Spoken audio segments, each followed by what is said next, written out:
Assalamualaikum warahmatullahi wabarakatuh. Alhamdulillah alladzi arsala rasulahu bil huda wa dinil haqq liyudhhirahu 'ala ad-din kullihi walau karihal musyrikun.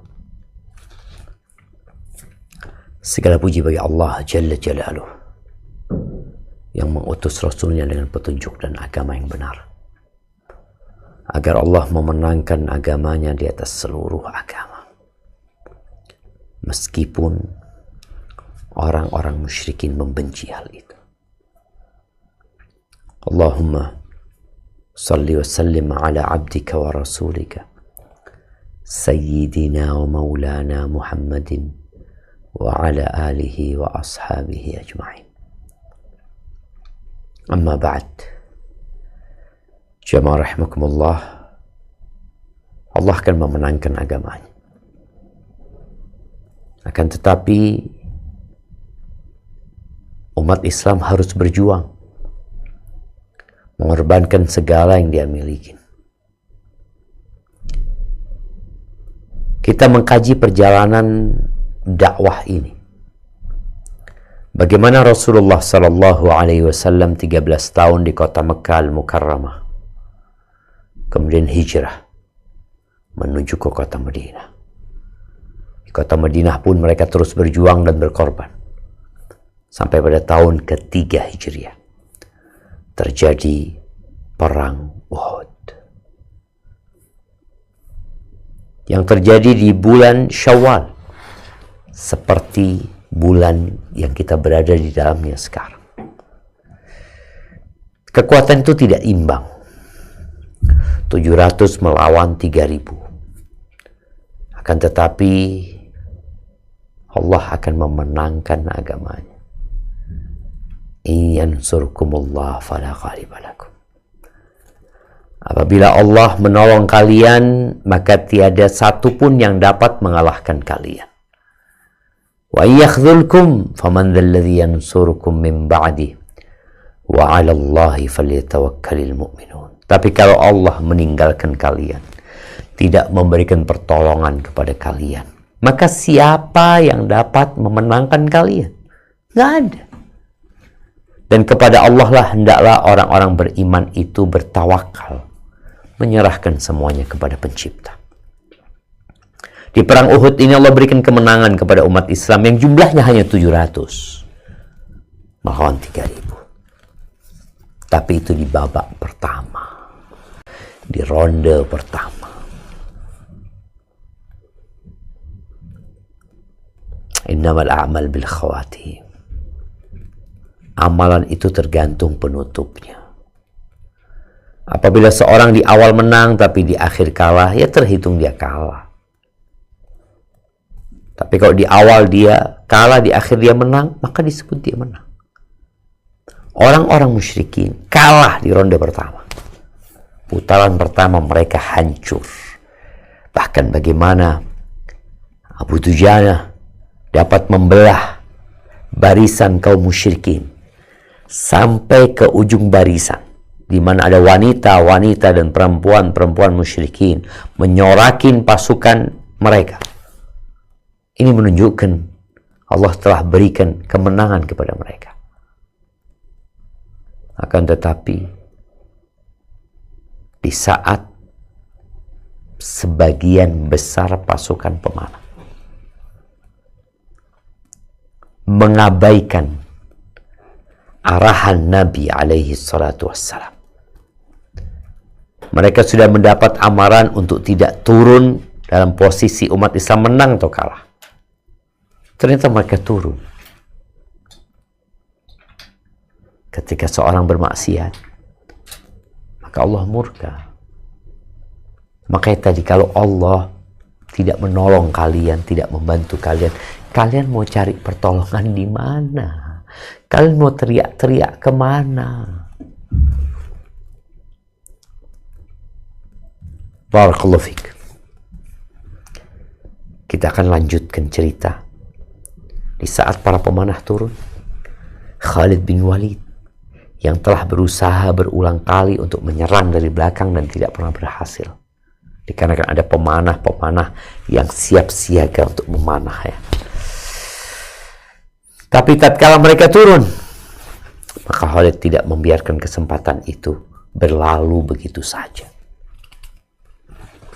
Nah, silahkan dibaca. Bismillah, Sirah Nabawiyah, sejarah hidup Nabi Muhammad sallallahu alaihi wasallam dari kitab Ar-Rahiqul Makhtum karya Syekh Safiyur Rahman Al-Mubarakfuri hafizahullahu taala. Perang Uhud. Khalid bin Al-Walid mengambil jalan memutar. Kesempatan emas ini tidak disia-siakan oleh Khalid bin Al-Walid. Dengan cepat dia mengambil jalan memutar hingga tiba di belakang pasukan kaum muslimin. Tentu saja Abdullah bin Jubair dan 9 rekannya tak mampu menghadapi pasukan berkuda yang dikomandani oleh Khalid bin Al-Walid. Setelah mengalahkan Abdullah bin Jubair dan rekan-rekannya, Khalid bin Al-Walid menyerang pasukan kaum muslimin dari arah belakang dan anggotanya berteriak dengan suara yang nyaring, hingga orang-orang musyrik yang sudah hampir kalah bisa melihat babak baru dalam peperangan ini. Keadaan berbalik. Kini mereka bisa menguasai keadaan. Salah seorang wanita di antara mereka, Amrah binti Al-Qamah Al-Harithiyah, segera memungut bendera yang sebelumnya tergeletak lalu mengibar-ngibarkannya. Orang-orang musyrik menoleh ke arahnya, lalu berkumpul di sekitarnya. Mereka saling memanggil hingga cukup banyak yang berkumpul di sana. Kemudian mereka merangsek ke pasukan kaum muslimin dan mengepung dari arah depan dan belakang hingga terjepit. Barakallahu fikum. Ya, bisa dibayangin ya. Pasukan musyrikin yang sudah kabur. Ketika mereka mendengar ada suara teriakan di belakang. Orang kalau kabur itu biasanya nggak noleh. Lari sekencang-kencangnya dia. Tapi tatkala mendengar suara teriakan di belakang, akhirnya mereka berhenti. Mereka menoleh. Ternyata Khalid bin Walid telah berhasil menyerang dari belakang. Subhanallah jemaah. Tadi disebutkan hanya tersisa 10 orang di Bukit Pemanah. Yang 40 turun. Yang 10 orang dibantai. Khalid menyerang umat Islam yang sedang bungkuk-bungkuk mengumpulkan harta rampasan perang. Maka mereka pun kebingungan. Orang-orang musyrikin balik. Tuh ada perempuan yang memang sengaja nggak dibunuh dia. Ketika melihat kondisi yang membaik untuk pasukan Quraisy, maka perempuan ini mengambil bendera, mengibar-ngibarkannya. Agar kumpul tuh orang-orang musyrikin yang pada lari. Maka berkumpul mereka di bawah panji itu, menyerang umat Islam. Dan umat Islam ada di tengah. Diserang dari belakang oleh Khalid dengan pasukan berkudanya, dan diserang dari depan oleh pasukan yang tadi kabur, kejepit. Disebutkan dalam bahasa Arabnya wa waqa'u baina syaqqai raha. Kalau di bahasa Indonesianya mengepung dari arah depan dan belakang hingga terjepit. Iya. Raha itu alat penggiling. Alat penggiling ada yang atas ada yang bawah ya. Supaya gandum itu jadi tepung. Umat Islam itu seperti itu. Digiling mereka. Dijepit dengan 2 sisi batu itu. Sehingga mereka benar-benar tidak tahu apa yang harus dilakukan. Apa yang dilakukan Rasul SAW? Ketika pasukan yang jumlahnya memang tidak banyak, harus menghadapi kondisi yang sulit dan tidak ada pilihan kecuali berjuang sampai titik darah penghabisan. Nah, silakan dilanjutkan. Sikap Rasulullah Sallallahu Alaihi Wasallam yang patriotik. Saat itu Rasulullah Sallallahu Alaihi Wasallam hanya bersama sekelompok kecil dari sahabat. Jumlah mereka hanya 9 orang. posisinya berada di belakang kaum muslimin. Beliau melihat perjuangan mereka dalam menghalau orang-orang musyrik. Karena pasukan Khalid telah memorak-porandakan mereka, ini di hadapan beliau hanya ada dua jalan. Segera lari menyelamatkan diri bersama para sahabat beliau yang hanya 9 orang itu ke suatu tempat yang lebih aman, lalu membiarkan pasukannya yang lain terkepung entah bagaimana jadinya nanti, atau mengumpulkan kembali semua anggota pasukan yang tercerai-berai agar kembali ke tempat beliau, lalu menggunakan mereka sebagai tameng untuk menyibak pasukan musuh hingga mencapai puncak Uhud. Barakallahu fikum. Ada terjemahan yang perlu diperbaiki di sini berkaitan dengan sikap Nabi sallallahu alaihi wasallam. Nabi ada di bagian belakang. Nabi mengawasi jalannya peperangan.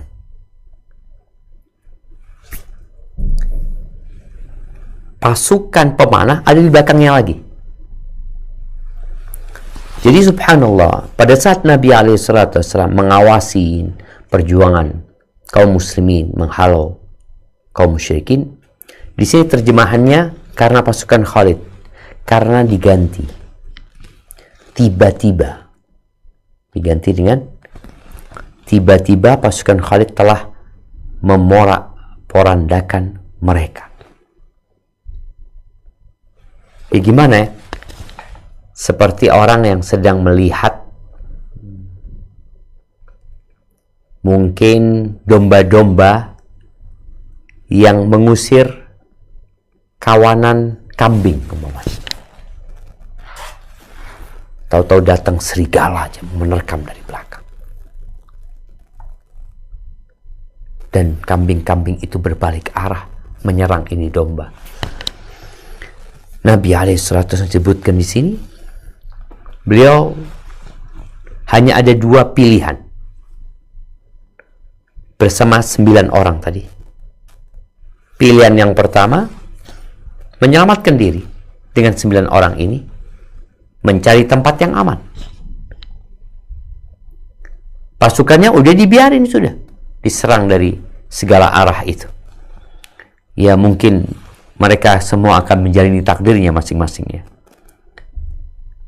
Atau yang kedua, pilihan yang kedua disebutkan di sini.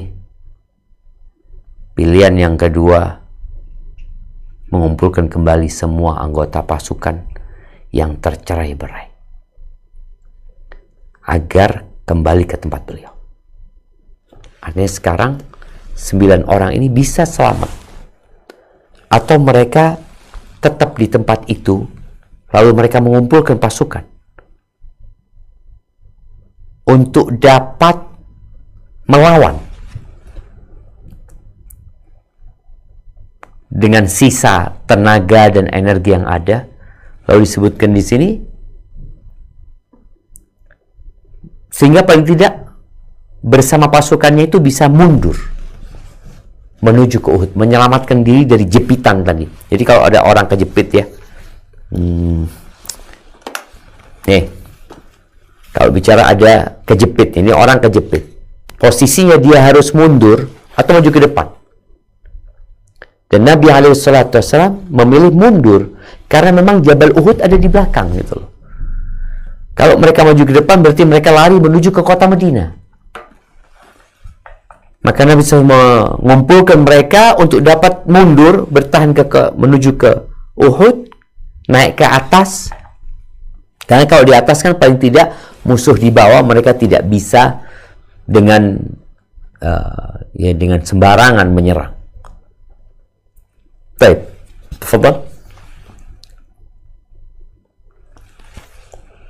Di sini tampak kecerdikan Rasulullah Sallallahu Alaihi Wasallam dan keberanian beliau dalam membaca keadaan. Dengan suara lantang, beliau berteriak, "Wahai hamba-hamba Allah!" Beliau sadar sepenuhnya bahwa orang-orang musyrik pasti mendengar ucapan beliau ini sebelum kaum muslimin yang tercerai-berai di tempat lain bisa mendengarnya, sehingga mereka bisa mengetahui posisi beliau. Beliau berteriak seperti itu kepada mereka dengan mempertaruhkan diri dalam kondisi yang sangat kritis. Memang benar, orang-orang musyrik mengetahui posisi beliau, sehingga mereka semua mengalihkan serangan ke arah beliau sebelum kaum muslimin sampai ke posisi beliau. Barakallahu fikum. Orang yang diserang dari dua arah. Kemudian dia bingung. Maka butuh yang mengarahkan. Sebagian ada yang lari ke dalam kota Madinah. Ada. Jadi kondisi pasukan ini udah gak beraturan lagi.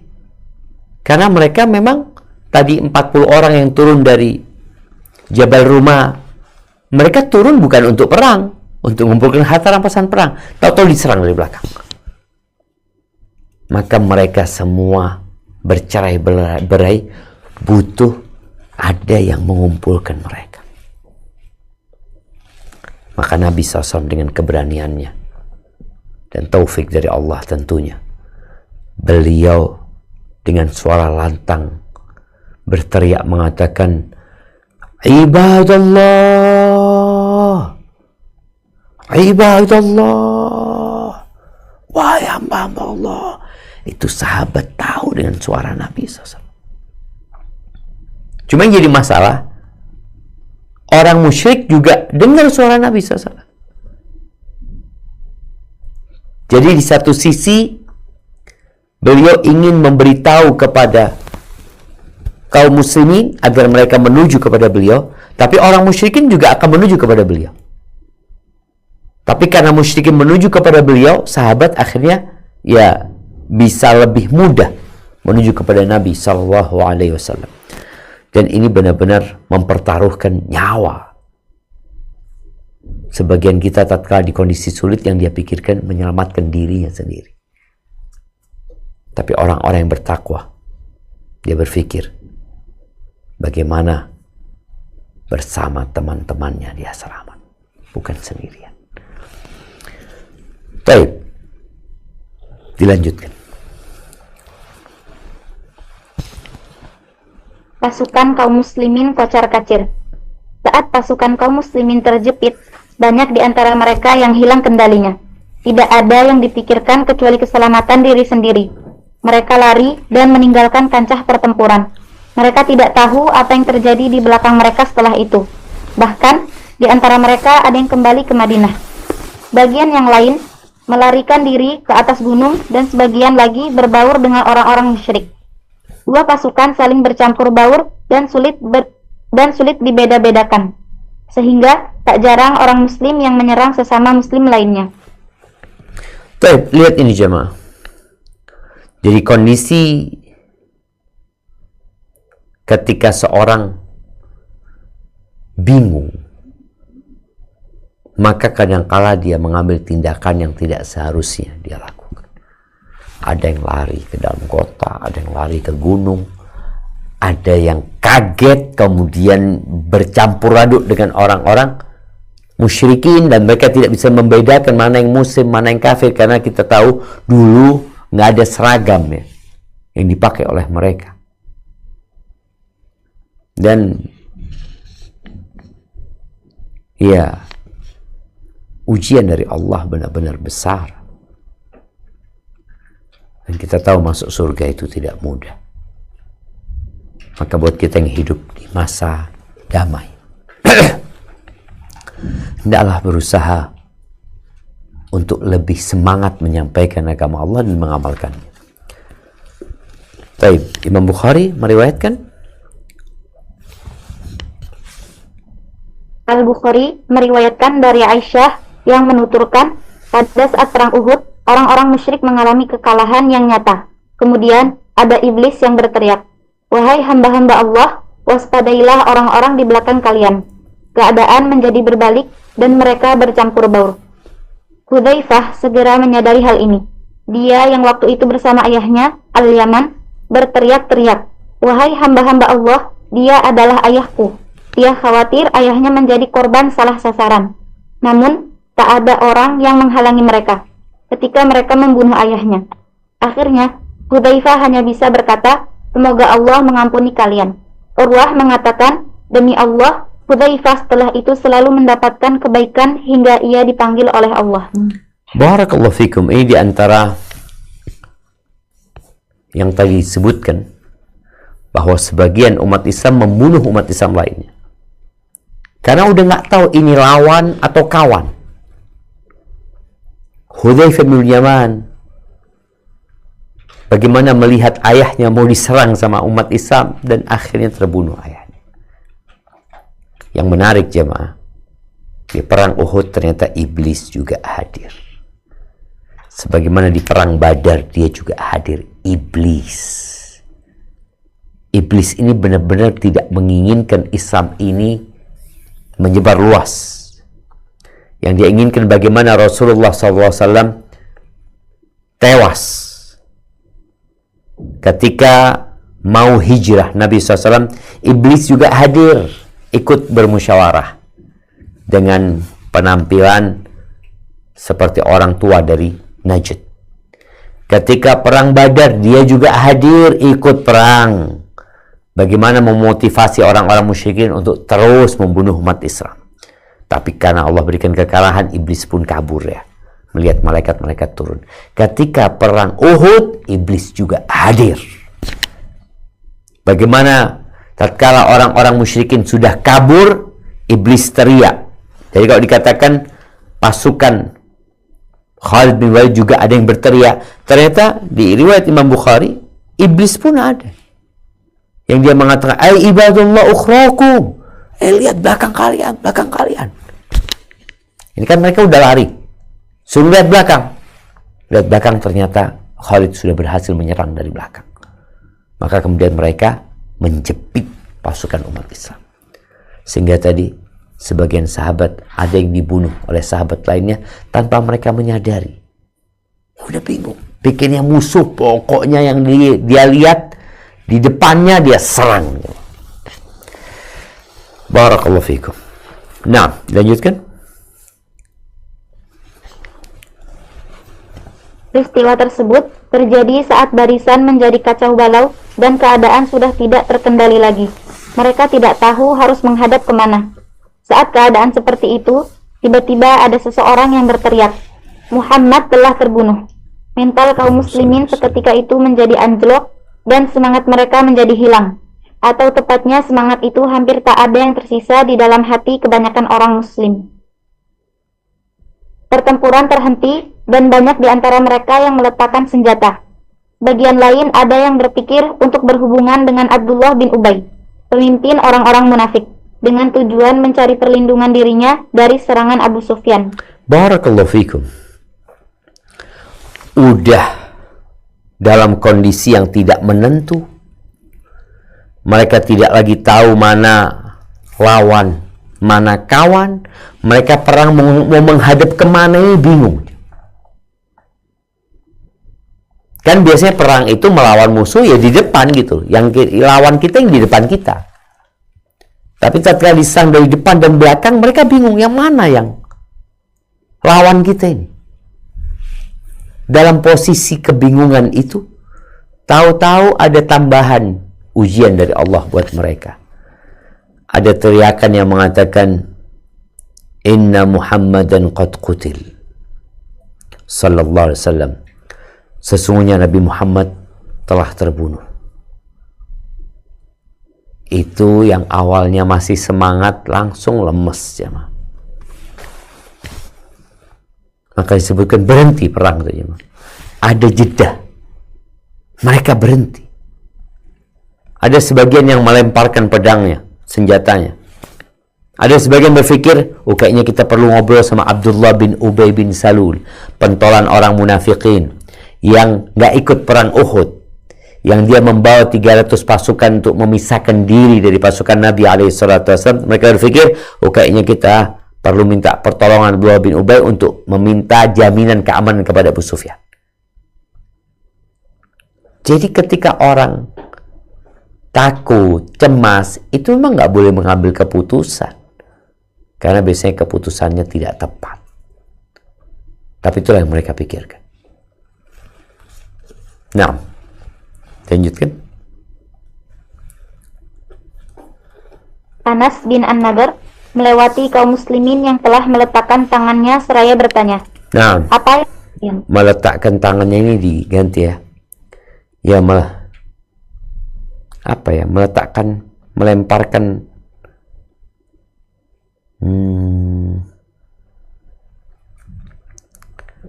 Ya, kalau terjemahannya alqaw bi aidihim, artinya mereka sudah melepaskan persenjataan mereka gitu ya. Ya, dilanjutkan. Apa yang kalian tunggu? Mereka menjawab, Rasulullah Shallallahu Alaihi Wasallam telah terbunuh.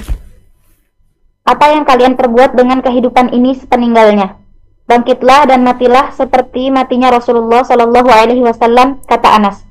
Dia berkata lagi, Ya Allah, sesungguhnya aku meminta ampunan kepadamu dari apa yang mereka kaum muslimin lakukan, dan aku berlindung kepadamu dari apa yang mereka orang-orang musyrik lakukan. Kemudian dia berpapasan dengan Sa'ad bin Mu'adz yang bertanya kepadanya, Mau kemana wahai Abu Umar? Anas menjawab, Ada aroma surga di sana, wahai Sa'ad. Aku bisa mencium baunya dari balik Uhud. Setelah itu dia bangkit dan menyerbu pasukan musuh hingga gugur. Barakallahu fikum. Nah, ahibati fillah, ini Anas bin Nadhr. Anas bin Nadhr ini ketika perang Badar dia nggak ikut. Maka dia meminta maaf kepada Nabi SAW atas hadiran dia di perang Badar.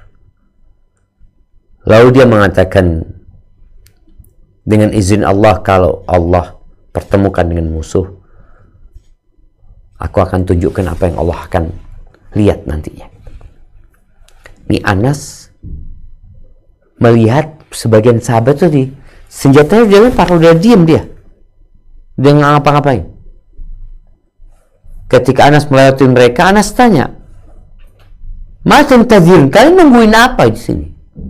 Nungguin apa kalau diem aja gitu? Tidak angkat senjata, tidak memerangi musuh, tidak melawan. Memang ada kondisi orang itu ketika putus asa, dia udah gak punya tenaga gitu. Ketika perang salib ya,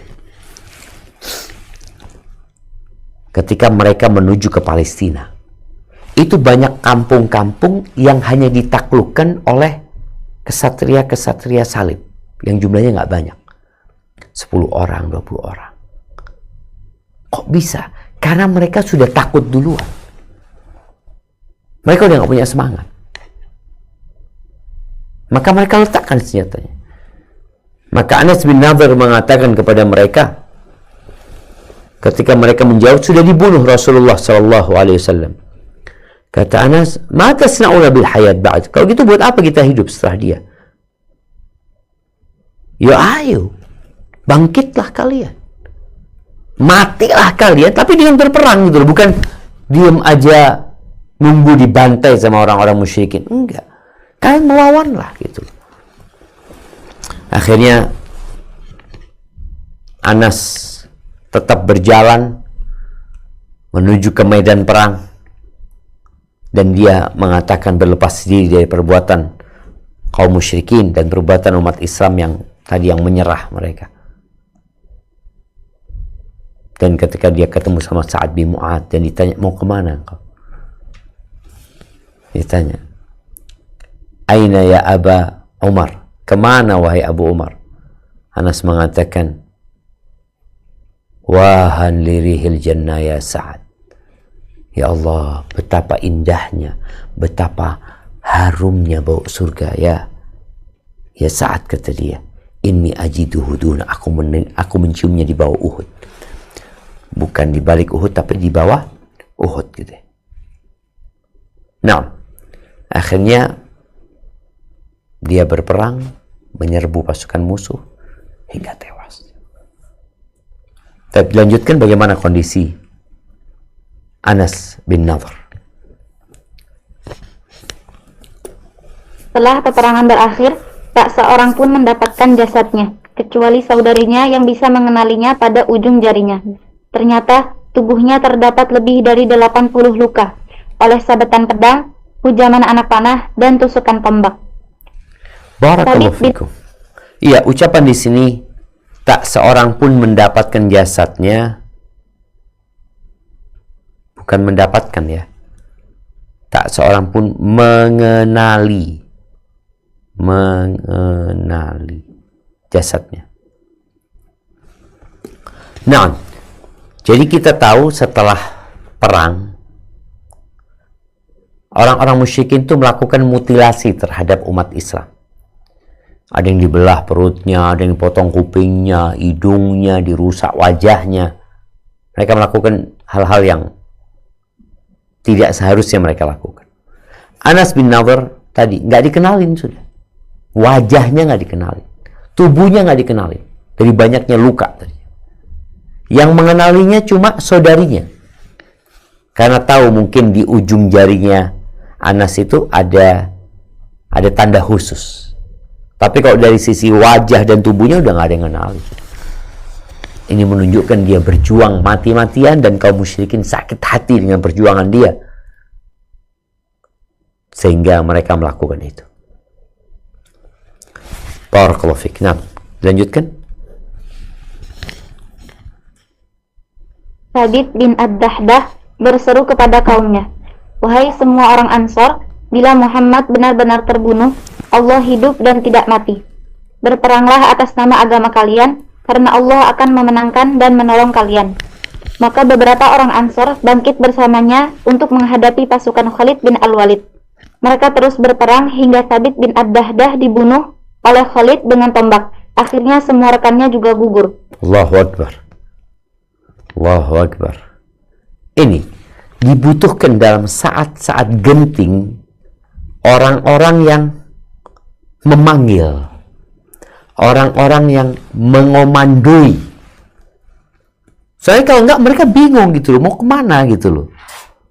Maka ketika Thabit bin Dahdah memanggil orang-orang Ansar ya, maka kumpul tuh orang-orang Ansar. Maka mereka menghadapi Khalid dengan pasukan berkudanya. Tewas Khalid bin Dahdah. Ditusuk dengan tombak. Sahabat-sahabatnya semuanya tewas. Loh, buat apa melawan kalau harus mati? Kita itu diperintahkan untuk beramal, untuk berjuang. Dan buat orang itu akan mendapatkan satu dari dua kebaikan. Iman menang dan dapat harta rampasan perang, atau kalah dan dapat mati syahid masuk surga Allah Azza wa Jalla. Barakallahu fiik. Nah, lanjutkan.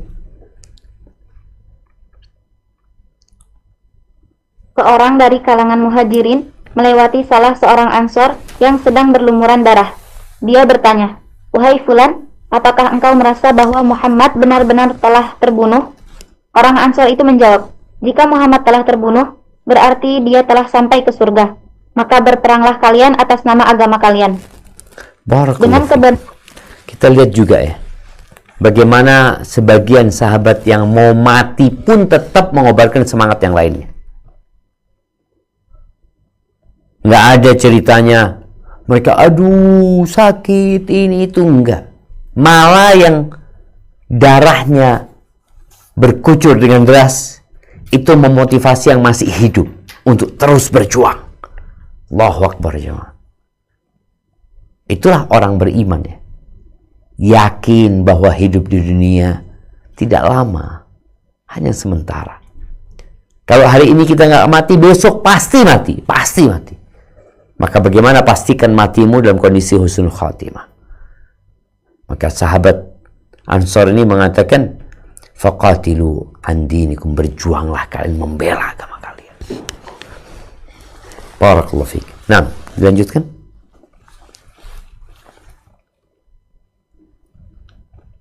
Dengan keberanian, semangat dan sifat kesatria semacam ini, maka mental kaum muslimin kembali bangkit. Mereka segera membuang jauh-jauh pikiran untuk menyerah atau berhubungan dengan Abdullah bin Ubay. Mereka memungut senjatanya kembali dan menghadang gelombang serangan pasukan Quraisy. Mereka yang tadinya bercerai-berai itu berusaha menyibak jalan agar bisa sampai ke pusat komando. Bahkan, mereka sudah mendengar bahwa kabar tentang terbunuhnya Muhammad adalah bohong semata. Hal ini semakin menambah kekuatan, sehingga mereka bisa memutar jalan dan bersatu kembali dengan pusat komando setelah berperang habis-habisan. Barakallahu fikum. Kita lihat ya, semangat-semangat yang ditebarkan oleh sebagian sahabat tadi, teriakan Nabi SAW, itu membuat mereka tidak patah semangat ya. Mereka semakin membara. Kalaupun harus mati, mati dalam kondisi berjuang. bukan menyerahkan diri kepada mereka. Mereka berpikir bagaimana mereka bersatu kembali dengan pusat komando yang untuk menuju ke sana, mau tidak mau mereka harus berjuang terlebih dahulu. Sebagian tewas sebelum sampai, sebagian mungkin terluka sebelum sampai, dan sebagian sampai dalam kondisi selamat. Barakallahu fikum. Nah,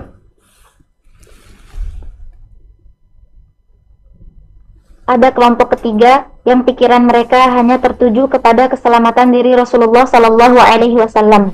Mereka mundur dari barisan terdepan untuk melindungi beliau. Mereka ini dipimpin Abu Bakar As-Siddiq, Umar bin Al-Khattab, Ali bin Abu Thalib, dan lain-lain yang tadinya berada di barisan paling depan. Mereka mundur karena merasa ada bahaya yang mengancam keselamatan diri beliau yang mulia. Barakallahu fikum.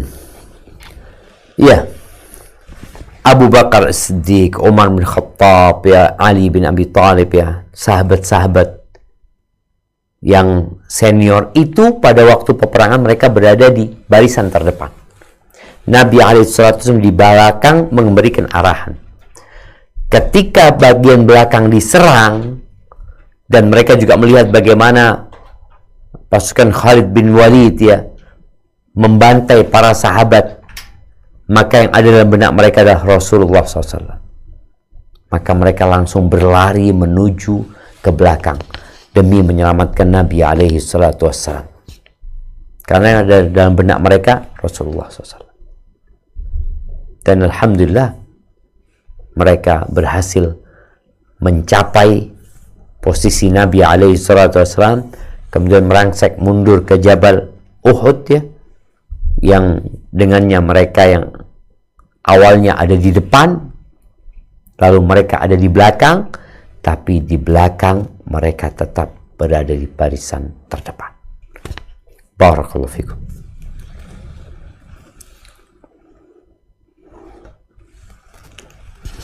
Pertempuran berkobar di sekitar Rasulullah Sallallahu Alaihi Wasallam. Setelah kaum muslimin memutar untuk bergabung dengan Rasulullah Sallallahu Alaihi Wasallam melalui samping kiri dan kanan pasukan Quraisy, maka peperangan lebih banyak berkobar di sekitar beliau Sallallahu Alaihi Wasallam. Seperti yang kami jelaskan sebelumnya, ketika orang-orang musyrik mengambil jalan memutar, beliau hanya bersama 9 orang muslim. Ketika itu, beliau berseru, "Kemarilah, aku adalah Rasul Allah." Maka orang-orang musyrik mendengarnya dan mengetahui keberadaan beliau. Seketika itu juga, mereka memusatkan serangan ke arah beliau secara gencar sebelum pasukan Islam yang lain bisa mencapai tempat beliau. Maka, terjadilah pertempuran sengit antara orang-orang musyrik dan 9 orang muslim itu. Disitulah tampak kecintaan, kesetiaan, patriotisme, dan keberanian para sahabat. Barakallahu fikum. Kita tahu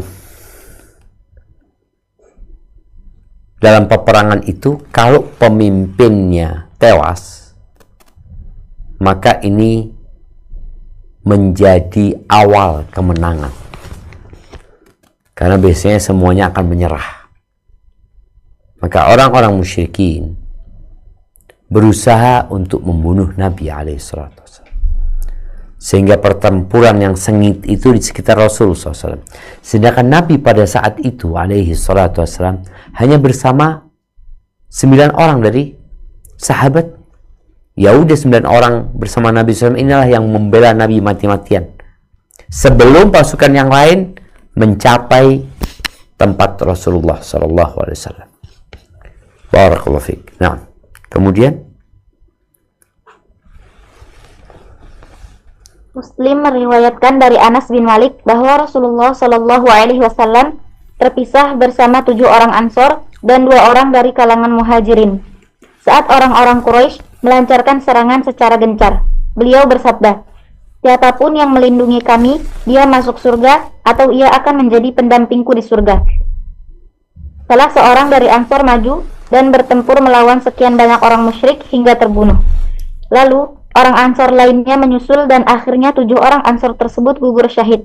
Setelah itu, beliau bersabda kepada 2 sahabat dari Muhajirin, "Mereka tidak adil terhadap kita." Orang terakhir dari 7 kaum Ansor yang gugur adalah ini ucapan mereka tidak adil terhadap kita, diganti dengan kita tidak adil terhadap mereka. Nah, kita tidak adil, nggak fair gitu loh. Kita nggak fair. Ya bagaimana Nabi SAW bersama 9 orang, 7 Ansor, 2 Muhajirin. Ketika Nabi SAW menyampaikan siapa yang mau menghalau mereka akan bersamaku di surga. 1 orang Ansor turun menyerang, tewas. Yang kedua tewas. Hampir 7 orang Ansor tewas. Maka Nabi SAW mengatakan kepada 2 orang Muhajirin ini, ma ansafna ashabana. Kita ini nggak fair sama, artinya nggak bersikap adil terhadap kawan-kawan kita. Mereka 7 sudah meninggal, kita masih belum mati nih. Kita harus berjuang. Nah, lanjutkan. Orang terakhir dari 7 kaum Ansor yang gugur adalah Umarah bin Yazid bin As-Sakan. Dia terus bertempur meskipun tubuhnya banyak yang terluka, hingga akhirnya tergeletak tak berdaya. Barakallahu fikum. Lanjut. Saat paling kritis dalam kehidupan Rasulullah Sallallahu Alaihi Wasallam. Setelah Umarah bin As-Sakan gugur, beliau tinggal bersama 2 orang dari kalangan Muhajirin. Di dalam kitab As-Sahihain disebutkan sebuah riwayat dari Abu Uthman yang menuturkan tidak ada yang bersama Rasulullah Sallallahu Alaihi Wasallam pada sebagian waktu dari peperangan tersebut selain Talhah bin Ubaidullah dan Sa'ad bin Abu Waqqas. Itu merupakan saat yang paling kritis dalam kehidupan Rasulullah Sallallahu Alaihi Wasallam. Sebaliknya, merupakan kesempatan emas bagi orang-orang musyrik.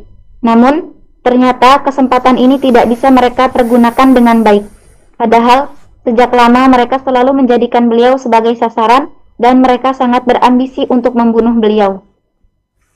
Barakallahu fikum. Ini jamaah, kalau dikatakan, namun ternyata kesempatan itu tidak bisa mereka pergunakan dengan baik. Sebaliknya, dan kesempatan itu mereka gunakan dengan baik. Nah, dan kesempatan itu mereka gunakan dengan baik. Bentar.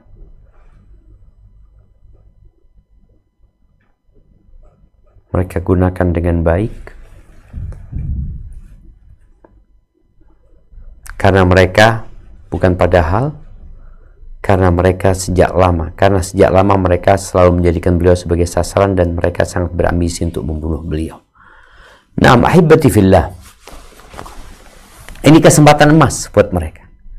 Yang awalnya Nabi SAW bersama 9 orang, tahu-tahu tinggal 2 orang. Talha bin Ubaidillah bersama Nabi SAW dan Sa'ad bin Abi Waqqas. Maka mereka tidak menyia-nyiakan kesempatan tersebut. Apa yang mereka lakukan? Nah, lanjutkan. Dalam kondisi yang sangat kritis itu, Utbah bin Abu Waqqas melempar beliau dengan batu hingga mengenai lambung beliau dan gigi seri yang berdekatan dengan gigi taring bagian kanan bawah, serta melukai wajah beliau. Abdullah bin Syihab Az-Zuhri mendekati beliau dan melayangkan pukulannya hingga melukai kening beliau. Sallallahu alaihi wasallam ya. Kita akan lihat sekarang bagaimana kondisi Nabi alaihi salatu wassalam. Ini hadis-hadisnya sahih. Tapi muncul beberapa tokoh agama atau sebagian yang mengaku-ngaku sebagai ustadz, mereka menolak apa yang terjadi di Uhud ini.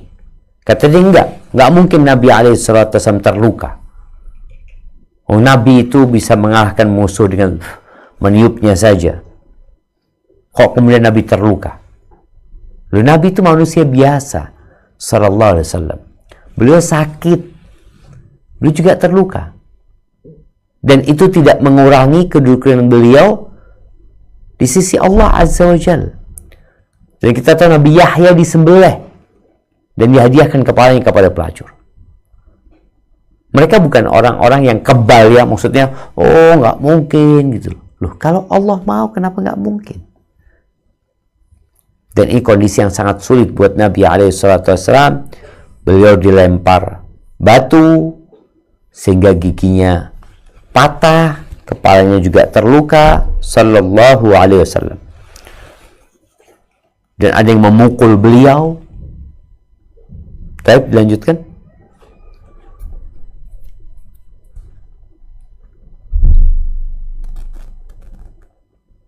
Setelah itu, giliran seorang penunggang yang berringgas, yaitu Abdullah bin Qami'ah. Dia memukulkan pedang ke bahu beliau dengan pukulan keras, yang menyebabkan beliau masih merasa kesakitan hingga lebih dari sebulan. Untunglah pukulan tersebut tidak sampai menembus dan merusak baju besi yang beliau kenakan.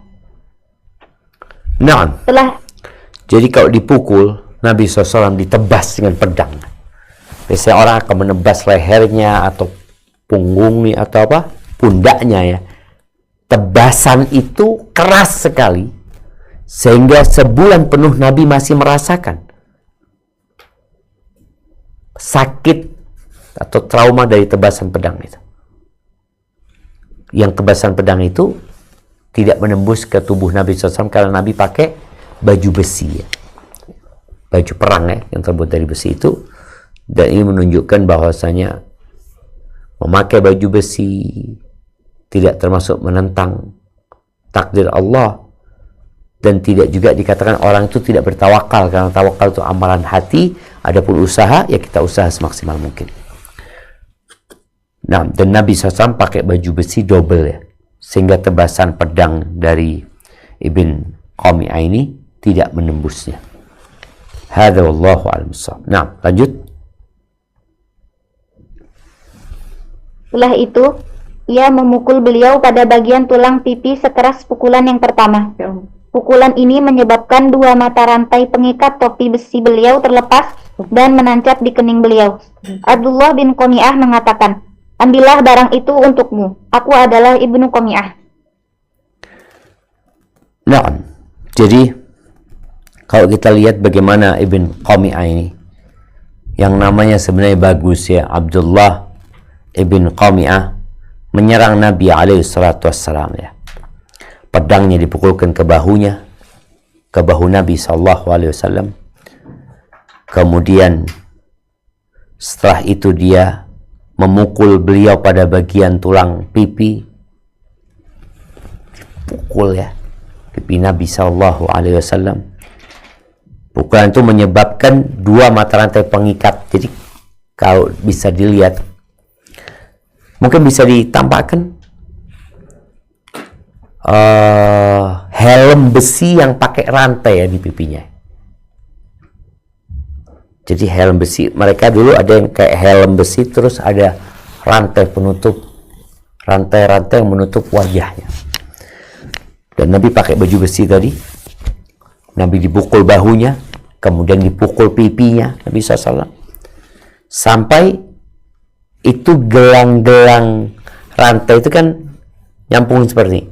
Itu masuk ke pipi Nabi SAW. Dan dia melakukan itu dengan bangga, mengatakan, "Khudha wa ana ibnu Qami'ah." Ambillah ya, bukan ambil barang ya, maksudnya ambillah pukulan ini, ambillah serangan ini. Wa ana ibnu Qami'ah, dan aku adalah Ibnu Qami'ah. Baik,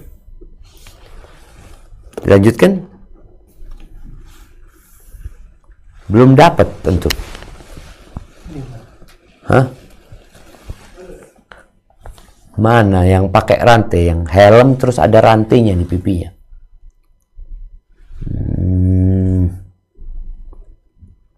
Menancap ke kening apa ke pipi ya Ustaz? Gimana? Ya, model kayak gitu itu, lihat itu. Yang kayak gitu. Ya, coba dibesarkan.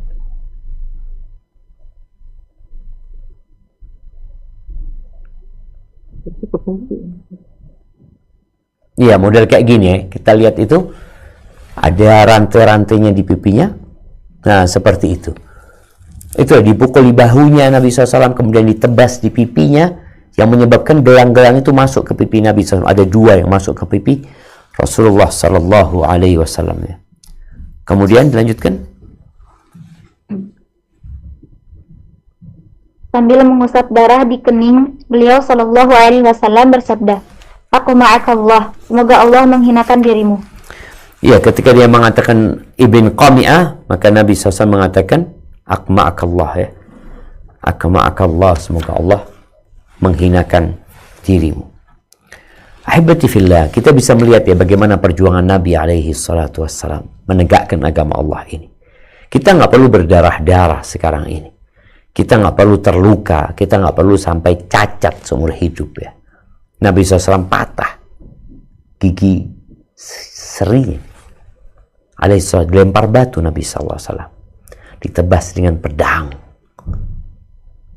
Nah kita kadang-kadang tinggal mengamalkan, tinggal baca aja ceritanya, nggak baca juga. Tinggal ngaji, nggak ngaji juga. Maka yang menyebabkan orang itu semangat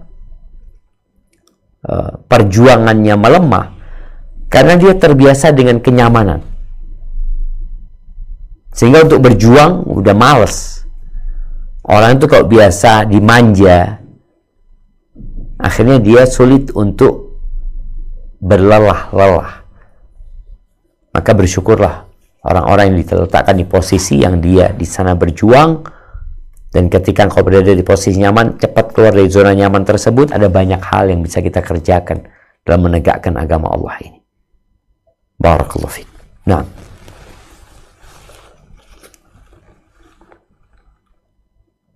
di dalam As-Sahih disebutkan bahwa gigi seri yang dekat dengan gigi taring beliau pecah dan kepala beliau terluka.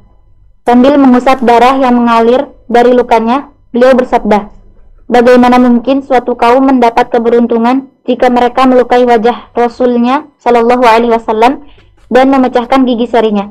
Padahal dia mendoakan mereka kepada Allah." Berkaitan dengan sabda beliau ini, Allah menurunkan teguran,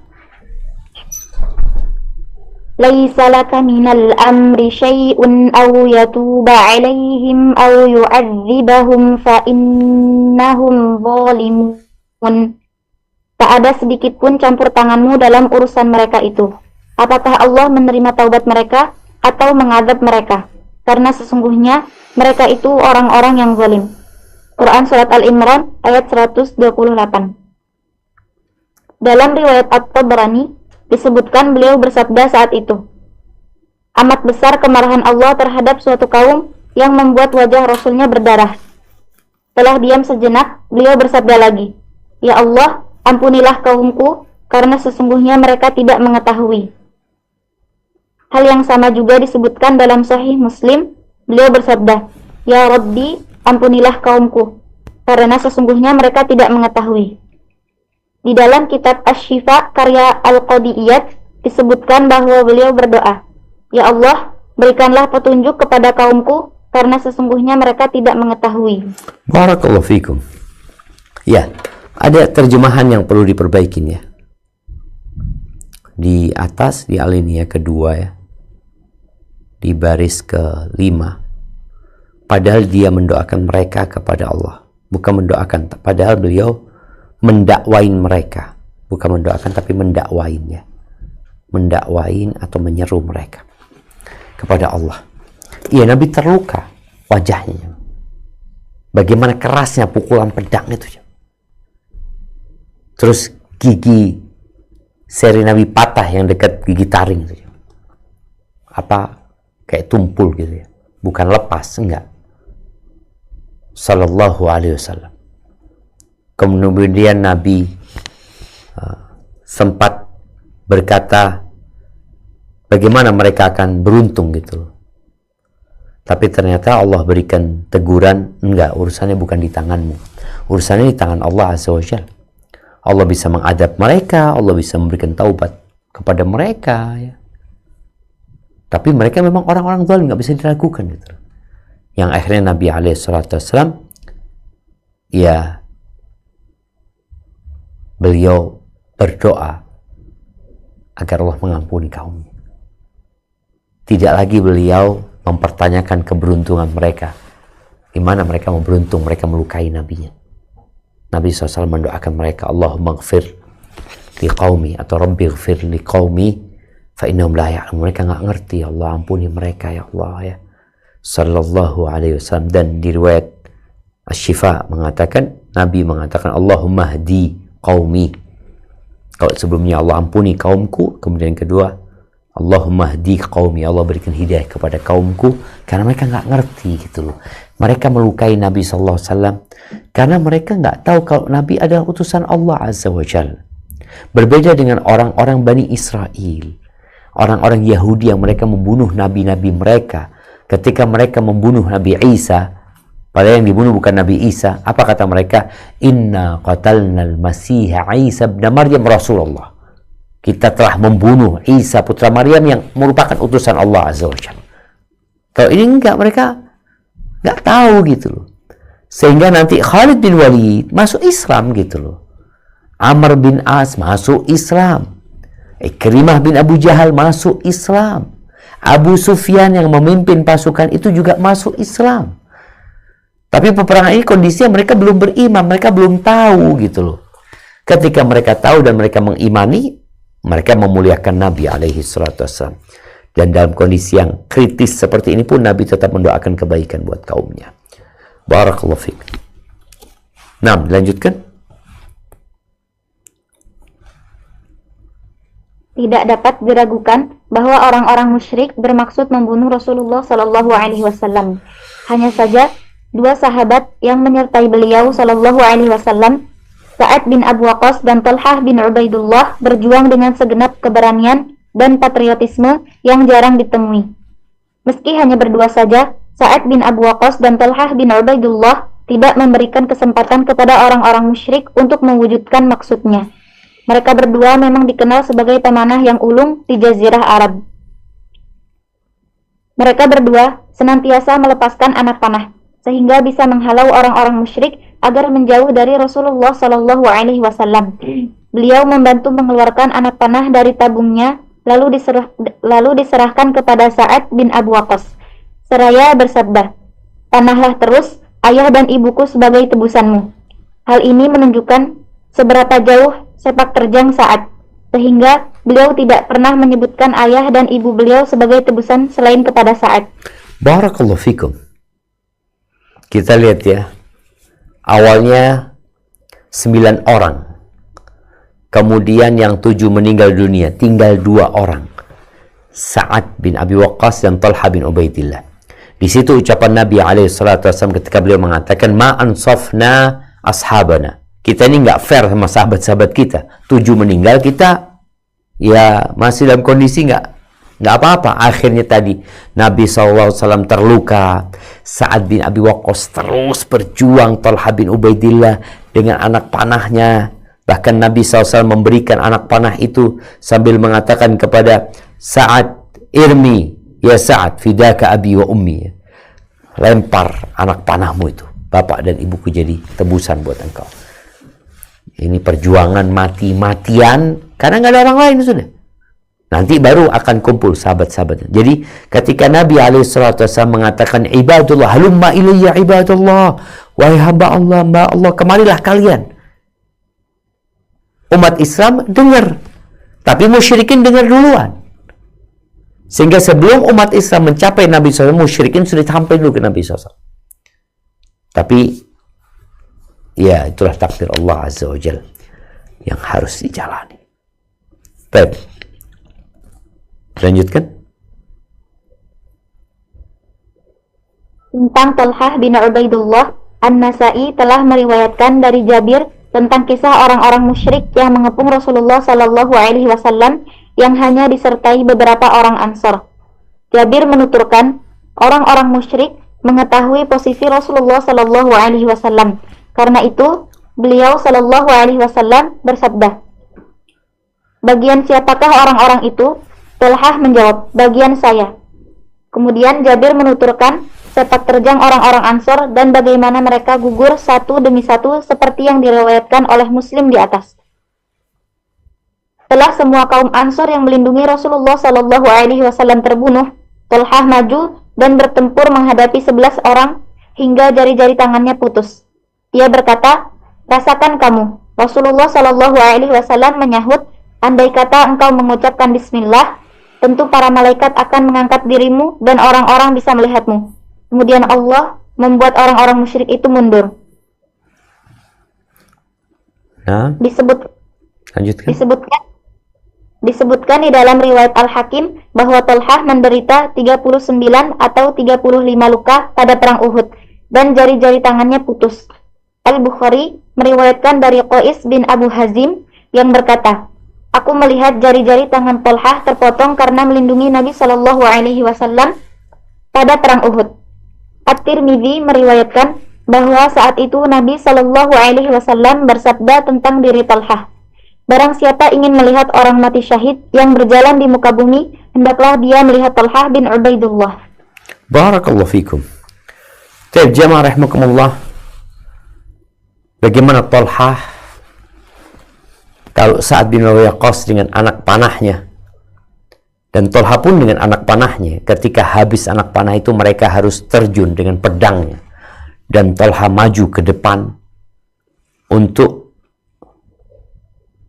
menghalau orang-orang musyrikin yang hendak mendekat ke Nabi alaihi salatu wassalam. Di sini disebutkan bahwa tangan jari-jari Thalhah, jadi yang terputus itu jari telunjuk dan tengahnya ini. Di riwayat Al-Hakim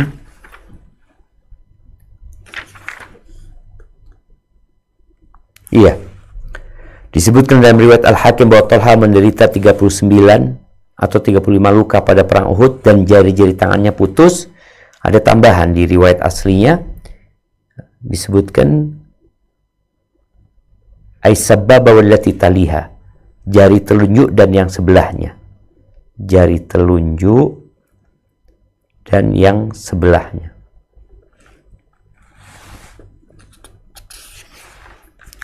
Ketika terputus jarinya itu, Thalhah mengatakan has itu ucapan mungkin ada sakit atau gimana. Nabi SAW mengatakan, kalau engkau mengatakan Bismillah, itu akan diangkat jari-jarimu itu, dan orang-orang akan melihat gitu. Malaikat akan mengangkat jari-jarimu, wan nasu yanzurun, akan mengangkat dirimu. Naam, la rafa'atkal malaikah, malaikat akan mengangkatmu dan orang-orang akan melihatmu. Orang akan melihat engkau diangkat. Tapi karena Thalhah tidak mengatakan Bismillah, maka itu tidak terjadi. Dan kemudian Allah membuat orang-orang musyrikin itu mundur. Artinya Thalhah bisa membuat mereka memundur dengan izin Allah Azza wa Jalla, tapi harus ada yang dia korbankan. Jadi para sahabat itu ketika perang jamaah, mereka nggak kebal. Ada yang kehilangan tangannya, ada yang kehilangan jari-jarinya, ada yang kemudian harus pincang seumur hidupnya, ada yang kehilangan nyawanya. Untuk Thalhah bin Ubaidillah, Nabi SAW mengatakan, "Man yandur ila syahidin yamshi ala wajhil ardi." Beliau mengatakan, barang siapa yang ingin melihat kepada orang mati syahid yang masih berjalan di muka bumi, falyandur ila Thalhah. Hendaklah dia melihat kepada Thalhah. Baik, lanjutkan. Abu Daud At-Tayalisi meriwayatkan dari Aisyah bahwa dia berkata, jika Abu Bakar mengingat perang Uhud, dia berkata, hal itu semuanya milik Thalhah. Dia juga berkata, wahai Thalhah bin Ubaidullah, sudah selayaknya bila engkau mendapat surga dan duduk di atas kristal-kristal mutiara yang indah. Barakallahu fikum. Jadi kenapa Abu Bakar mengatakan kalau cerita Uhud itu harinya Thalhah? Karena dia memang benar-benar menyelamatkan Nabi alaihi salatu wassalam. Bagaimana dia bisa membunuh 11 dari musyrikin? Bagaimana dia kemudian cacat seumur hidupnya sejak perang Uhud itu. Jadi jari-jarinya itu nggak ada, coba. Yang dua ini. Maka Abu Bakar mengatakan Thalhah tuh. Kalau bicara Uhud, suruh dia yang cerita gitu. bagaimana dia melindungi Rasul sallallahu alaihi wasallam. Karena sahabat yang lain belum mencapai Nabi alaihi salatu wasallam. Baik, dilanjutkan.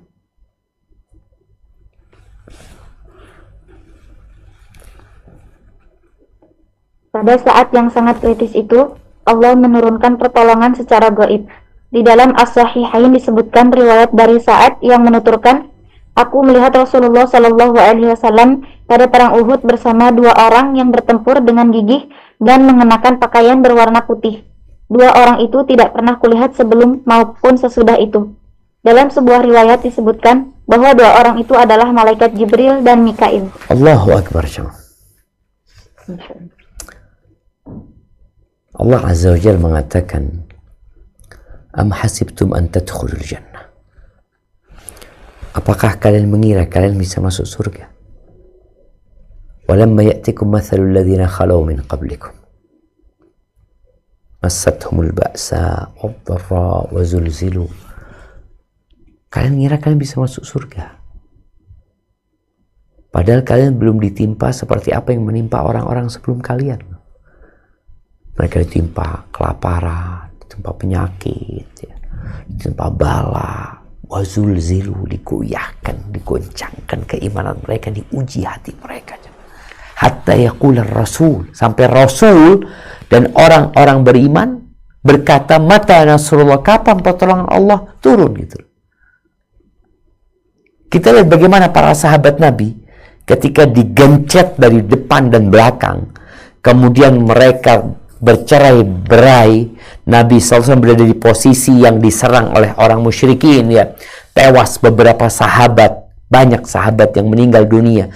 7 orang Ansor yang turun menghalau orang musyrikin, semuanya mati. Pertolongan Allah belum Allah turunkan. Belum. Allah benar-benar berikan ujian.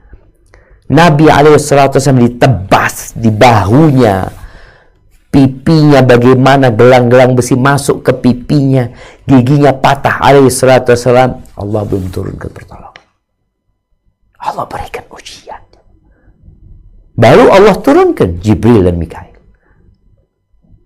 Artinya enggak langsung ketika diserang Allah turunkan. Enggak. Allah benar-benar memberikan ujian, ya. Nabi terluka. Tolha cacat seumur hidup. Radhiyallahu ta'ala. Ya, mungkin kita cukupkan sampai di sini. Kita akan lanjutkan bagaimana kemudian para sahabat berkumpul di sekitar Rasul SAW. Tapi setelah kejadian yang menakutkan tadi menimpa Nabi dan para sahabatnya, radhiyallahu ta'ala anhu. Barakallahu fiik. Kita mungkin masuk ke sesi tanya jawab. Tafadhali. Nah Ustaz, jazakumullah khairan ya Ustaz. Izin bertanya Ustaz, tadi di kitab disampaikan bahwa beliau membantu mengeluarkan anak panah dari tabungnya lalu diserahkan kepada Sa'ad bin Abu Waqqas seraya bersabda, panahlah terus ayah dan ibuku sebagai tebusannya. Apa maksud dari kalimat tersebut Ustaz? Demikian Ustaz. Jazakumullah khairan Ustaz. Jadi ada ucapan yang sering disampaikan oleh orang Arab itu, fidaka abi wa ummi. Fidaka abi wa ummi. Ayah, bapakku jadi tebusanmu. Jadi kalau engkau ditawan oleh musuh umpamanya, dan nggak bisa ditebus kecuali dengan ayah bundaku, nggak apa-apa, aku akan tebus engkau dengan ayah bundaku. Ini kata kiasan untuk menunjukkan aku benar-benar perhatian sama engkau gitu. Aku benar-benar menghargai dirimu. Jadi itu kata kiasan yang menunjukkan kita mengagungkan seseorang atau memuliakan seseorang. Jadi kalau makna bahasanya tadi, ayah ibuku jadi tebusan engkau, artinya engkau itu orang yang mulia gitu loh. Seperti itu. Kemudian. Ustaz, jazakumullah khairan Ustaz. Izin membaca pertanyaan yang masuk Ustaz. Assalamualaikum warahmatullahi wabarakatuh Ustaz. Waalaikumsalam warahmatullahi wabarakatuh. Apakah para syuhada Uhud adalah kebanyakan mereka yang dulu juga ikut perang Badar Ustaz? Apakah mereka dapat 2 keutamaan di akhirat sebagai ahlu Badar dan syuhada Uhud yang masuk surga tanpa hisab Ustaz? Dan apakah sahih riwayat yang mengatakan bahwa Khalid bin Walid menyimpan rambut Rasulullah Shallallahu Alaihi Wasallam di topinya dan selalu dibawa saat berperang, Ustaz? Demikian, Ustaz. Jazakumul khairan, Ustaz. Naam, barakallahu fiik. Ya ahibati fillah, kalau apakah syuhada Uhud mereka adalah orang-orang yang tewas ketika mereka adalah orang-orang yang ikut perang Badar, ya? Ya mungkin sebagiannya, tapi nggak semua. Seperti tadi disebutkan Anas bin Nadhr. Ya, Anas bin Nadhr ini nggak masuk yang ikut perang Badar. Kemudian ayahnya Hudzaifah ibnul Yaman itu juga tidak ikut di perang Badar. Tapi yang ikut di perang Badar juga ada, seperti Hamzah itu ikut di perang Badar, Sa'ad bin Rabi itu ikut perang Badar, ya. Jadi karena jumlah yang tewas itu cukup banyak, 70 orang, ya. Jadi sebagian ada orang-orang Al-Badriyun yang ikut perang Badar, sebagian bukan. Ini menjawab pertanyaan pertama. Adapun yang kedua berkaitan dengan Khalid bin Walid, ya. Memang ada riwayat menyebutkan Khalid bin Walid menyimpan rambut Nabi alaihi salatu wassalam di dalam peci dia, ya, yang dia biasa pakai perang, ya. Dia simpan di sana. Dan ini termasuk tabarruk bi atharin Nabi SAW, mencari berkah dari peninggalan Rasul SAW, ya. Baik dari peninggalan dari fisik beliau alaihi salatu wassalam atau yang lainnya. Dan ini diperbolehkan, jadi kita bertabarruk dengan rambut Nabi SAW. Bahkan kita tahu ketika Hudaybiyah, ketika Nabi SAW umroh yang kemudian nggak bisa masuk Mekah, Nabi kan tahallul di sana. Itu rambutnya memang jadi rebutan para sahabat. Mereka mengambil dan menyimpannya. Sebagian ada yang meninggal dunia diletakkan rambutnya bersama jasad dia di kuburan. Ada yang diletakkan di matanya, ya, dengan harapan mendapatkan berkah dari rambut Nabi alaihi salatu wasallam, karena beliau memang mubarak, ya. Beliau penuh dengan berkah di ilmu yang disampaikan, di wahyu yang disampaikan, dan juga di fisik Nabi alaihi salatu wassalam. Adapun untuk orang-orang soleh, apakah kita boleh ngalap berkah dari orang-orang soleh, ya? Dari rambutnya orang soleh, mungkin dari bekas minumnya orang soleh. Masalah ini masalah yang diperselisihkan oleh para ulama, tapi yang pasti dari Nabi alaihi salatu wassalam boleh. Hadza wallahu a'lam bissawab. Nah, Ustaz, jazakumullah khairan, Ustaz. Izin membaca pertanyaan berikutnya, Ustaz. Assalamualaikum warahmatullahi wabarakatuh, Ustaz. Waalaikumsalam warahmatullahi wabarakatuh. Ustaz, tadi di kitab disampaikan bahwa ada hadis, barang siapa ingin melihat orang mati syahid yang berjalan di muka bumi, hendaklah dia melihat Thalhah bin Ubaidullah. Pertanyaan Ustaz, Thalhah pada akhirnya meninggal dalam keadaan seperti apa, Ustadz? Karena di sini disampaikan bahwa beliau adalah seperti orang mati syahid, Ustadz. Demikian, Ustadz. Jazakumullah khairan, Ustadz. Barakallahu fikum. Nah, yang pertama, sebagian tubuh Thalhah itu sudah hilang, ya, ketika perang Uhud tadi. Sampai Nabi SAW mengatakan, kalau engkau mengatakan bismillah, engkau akan diangkat sama malaikat, gitu. Radhiyallahu ta'ala anhu. Kemudian kalau pertanyaannya, bagaimana meninggalnya Thalhah bin Ubaidillah? Ana lupa, kalau nggak salah Thalhah ini termasuk yang dibunuh oleh orang-orang dalam pasukan Ali bin Abi Thalib, ya. Jadi ketika Thalhah bin Ubaidillah berangkat bersama Aisyah radhiyallahu taala anha, kemudian terjadi perang Siffin, ya. Bukan perang Siffin. Perang Siffin itu sama Mu'ayyah, perang Jamal. Ketika mereka menuntut kepada Ali bin Abi Thalib agar Ali membunuh para pembunuh Utsman bin Affan yang mereka berada dalam pasukan Ali bin Abi Thalib. Talha ketika dalam peperangan itu kemudian meninggalkan peperangan Talha itu dan dibunuh tidak dengan sembunyi-sembunyi sebenarnya sama salah satu yang termasuk dalam pasukan Ali bin Abi Thalib. Jadi Talha insya Allah juga mati terbunuh radhiyallahu ta'ala anhu. Kalau bicara seperti mati syahid, ya dia mati syahid pada akhirnya ya. Tapi sebagian tubuhnya sudah terhitung syahid atas kesaksian Nabi alaihi salatu wassalam. Hadza wallahu a'lam bissawab. Na'am.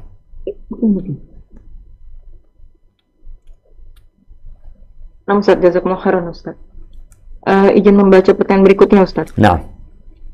Assalamualaikum warahmatullahi wabarakatuh. Hayakumullah wa barakallahu fikum ya Ustaz. Semoga Allah senantiasa menjaga kesehatan dan keberkahan dalam setiap aktivitas Ustaz. Izin bertanya Ustaz. Ada seorang ikhwan dan akhwat yang berniat untuk menikah Ustaz. Ya. Alhamdulillah seluruh keluarga sudah menyetujui termasuk kedua orang tua. Namun ada satu kendala, abang dari pihak akhwat kurang setuju karena merasa tidak enak hati terhadap salah satu saudara yang dulu pernah menyukai si akhwat. Meskipun sekarang saudara tersebut telah menikah. Akhirnya ayah pihak akhwat pun mengikuti keberatan abang tersebut dan tidak memberikan persetujuan. Dalam kondisi seperti ini, bagaimana sebaiknya sikap yang diambil? Apakah restu abang menjadi syarat dalam pernikahan? Dan bagaimana cara yang bijak dalam menghadapi perasaan tidak enak terhadap saudara tersebut, Ustaz? Situ nggak paham Ana. Jadi saudara yang pernah suka sama akhwat ini dari pihak yang melamar itu. Iya Ustaz. Gimana sih?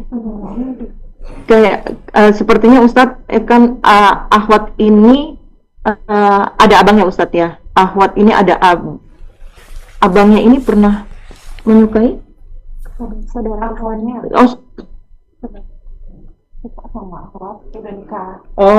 Jadi saudara akhwat Ustaz, saudara akhwat kan ada ikhwan Ustaz. Saudara akhwat, saudara laki-lakinya akhwat. Siap. Gitu kan? Saudara laki-lakinya akhwat. Saudara perempuannya akhwat ya? Gimana sih? Saudara.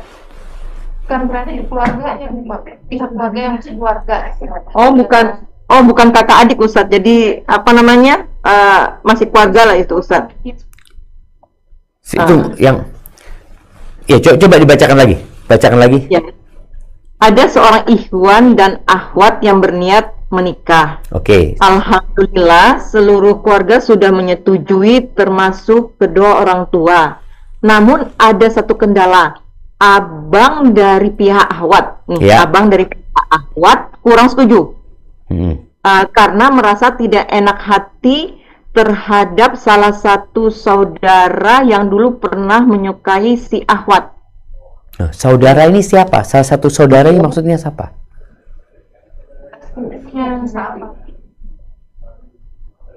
Iya, soalnya sudah nikah. Cuma pertanyaan Ustadz kan saudaranya siapa? Kalau kita ambil umpama sepupu gimana Ustadz? Jadi anggap saudara ini adalah sepupu dari tadi sudah menikah juga saudara itu kan? Sudah menikah. Pada akhirnya sudah menikah. Anak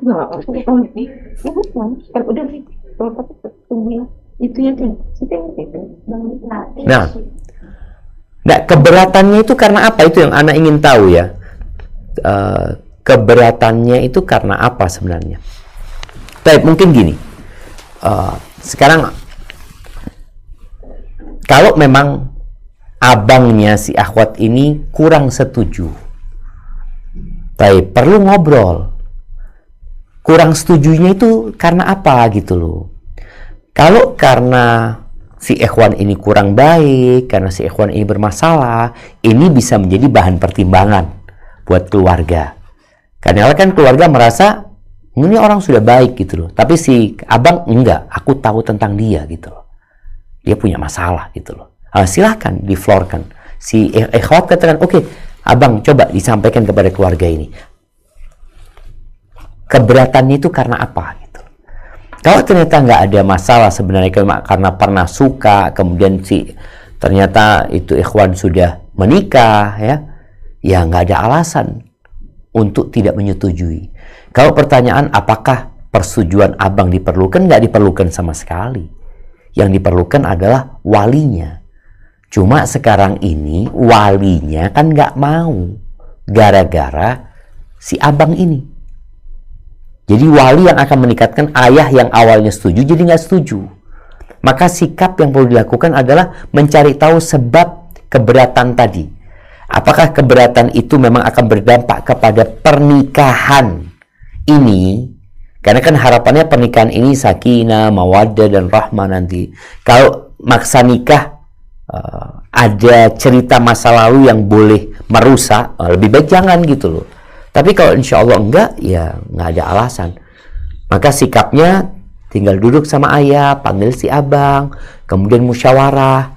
Keberatannya itu karena apa? Apakah akan merusak rumah tangganya nantinya ke depan, atau hanya perasaan aja, asumsi. Yang kalau bicara asumsi ya mungkin perlu ada penjelasan yang lebih detail ya, sehingga sang abang jadi menyetujui. Karena sebenarnya tadi nggak perlu persetujuan abangnya, tapi kan masalahnya si bapak ini kayaknya dengarkan abangnya ini gitu loh. Hadza wallahu a'lam bissawab. Nah, Ustaz, jazakumullah khairan, Ustaz. Pertanyaan berikutnya, Ustaz. Assalamualaikum warahmatullahi wabarakatuh. Waalaikumsalam warahmatullahi wabarakatuh. Apa hukuman yang bisa Ana berikan kepada anak laki-laki di umur 10 tahun, Ustaz, bila mengambil uang dari kakaknya dan adiknya, tapi tidak ada bukti, Ustaz. Kakaknya itu umur 12 dan adiknya umur 7 tahun. Tidak ada bukti konkret bahwa dialah yang mengambil, tapi semua indikasi menuju kepada anak-anak yang laki-laki tersebut. Sudah dicoba disindir baik-baik, ditanya baik-baik, tetap tidak mengaku, tapi Ana punya feeling dan Ana lihat dari raut mukanya bahwa dia yang mengambil.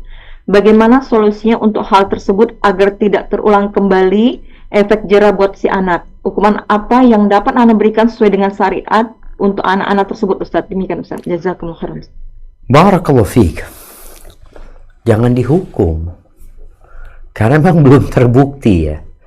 Kalau bicara ada indikasi ini dan itu, tapi tidak terbukti. Ya udah, ketika tidak terbukti jangan dipaksa dia untuk mengakui dosanya.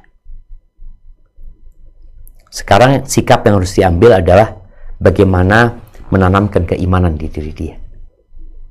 Sampaikan kepada dia, kalau engkau butuh uang ya, untuk apa, ngomong sama ibu ya. Ini pendekatan ya kepada ini anak. Boleh jadi dia memang yang ambil karena punya keperluan. Maka kita bagaimana menumbuhkan diri dia bahwa ibu ini peduli sama engkau, ibu ini cinta sama engkau. Kemudian yang kedua, sampaikan bicara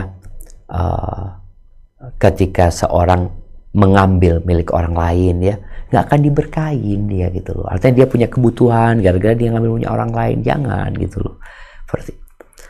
Jadi tumbuhkan di diri dia bahwasanya engkau tidak menuduh dia sudah. Ya, tidak menuduh dia. Tumbuhkan keimanan di diri dia kepada Allah Azza wa Jalla. Allah Maha Pemberi rizki. Kalau engkau ingin sesuatu, engkau berdoa minta sama Allah Subhanahu wa taala ya. Kemudian bagaimana menjalin hubungan baik antara dia, kau harus baik sama kakakmu, kau baik sama adikmu ya. Mereka saling tolong menolong. Kemudian tadi si kakak bagaimana menyimpan uangnya, si adik bagaimana menyimpan uangnya. Karena pernah cerita Abu Hurairah radhiyallahu ta'ala anhu insyaallah, ketika beliau menyuruh budaknya beli daging atau ngantar daging, sama Abu Hurairah dihitung coba dagingnya berapa potong. Budaknya tahu kalau itu dihitung. Akhirnya berangkat. Ditanya, kok kenapa sampai seperti itu? Tadi. Iya, aku kasihan kepada dia. Nanti dia berpikir untuk mencuri. Ketika dihitung, maka potensi untuk dia curi udah nggak ada. Oh, aku dihitung. Seperti orang kenapa dikasih tulisan tempat ini diawasi oleh CCTV, agar orang nggak berpikir untuk mencuri. Jadi kadang-kala orang mencuri itu disebabkan adanya kesempatan untuk mencuri. Jadi Anda juga sering ngomong sama istri, tolong duit jangan sembarangan, kasihan anak kita nantinya. Taruh di tempat, dikunci. Sehingga dia nggak terbiasa ngelihat duit, dia ambil gitu. Maka kita juga yang perlu mengkondisikan keluarga ini bagaimana kesempatan untuk mencuri itu tidak ada lagi. Jadi jangan berpikir hukuman apa yang diberikan, bagaimana kita mendidik anak-anak kita. Hadza wallahu a'lam bissawab. Nah, Ustaz, untuk maksaran Ustaz, pertanyaan berikutnya Ustaz. Assalamualaikum warahmatullahi wabarakatuh. Waalaikumsalam warahmatullahi wabarakatuh. Semoga Ustaz senantiasa berada dalam lindungan Allah Subhanahu wa Ta'ala. Amin. Izin bertanya Ustaz, misal seorang istri yang berpenghasilan berencana berkurban tahun ini dengan biaya 3 juta, murni pakai duit penghasilan istri. Namun nama yang ditulis pada saat kurban adalah nama suami bukan nama istri. Apakah ada ketentuan dalam hal penulisan nama pada sapi kurban Ustaz? Apakah tetap harus nama istri yang ditulis? Demikian Ustaz. Jazakumullah khairan. Iya, kalau bicara korban itu atas nama yang berkorban. Tapi kalau mau dia hadiahkan korbannya kepada suami, nggak apa-apa. Jadi istri yang beli, dia katakan, bang, abang yang korban, bang. Jadi dia mengorbankan pemberian istri. Jadi istrinya nggak berkorban, tapi suaminya yang berkorban. Jadi kalau bicara nama orang yang berkorban, maka disebutkan siapa yang berkorban gitu loh. Bukan namanya suami, karena bukan suami yang berkorban. Tapi kalau engkau hadiahkan kepada suami, nggak apa-apa. Jadi suami yang berkorban, engkau yang menghadiahkan domba itu kepada suami. Hadza wallahu a'lam bissawab. Dari segi pahala apa Ustaz? Seperti apa Ustaz? Kalau bicara pahala ya, innamal a'malu binniyat. Jadi pahalanya istri, pahala sedekah nantinya, pahala memberikan kepada suaminya, tapi bukan pahala kurban. Tapi suami dapat pahala kurban. Ini kalau dari sisi pahala, karena memang bukan istri yang berkorban. Ketika suami berkorban, dia bisa berkorban juga, ya anggota keluarga dapat bagian pahala lah dari kurban tersebut. Hadza wallahu a'lam bissawab.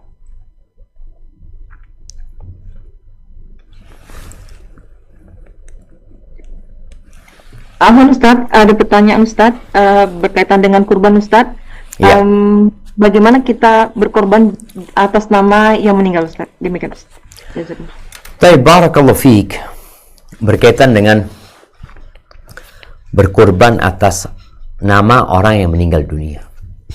Para ulama membolehkan hal itu ya. Ketika seorang bersedekah buat yang meninggal dunia, itu juga diperbolehkan karena ada dalil-dalil yang mengarah ke sana. Begitu pula berkaitan dengan kurban. Ketika seorang, jadi ibadah itu ada ibadah fisik, ada ibadah harta ya. Ada ibadah yang harta dan fisik ya. Seperti orang ketika berangkat umrah, berangkat haji, itu harta dan fisik ya, tentunya hati.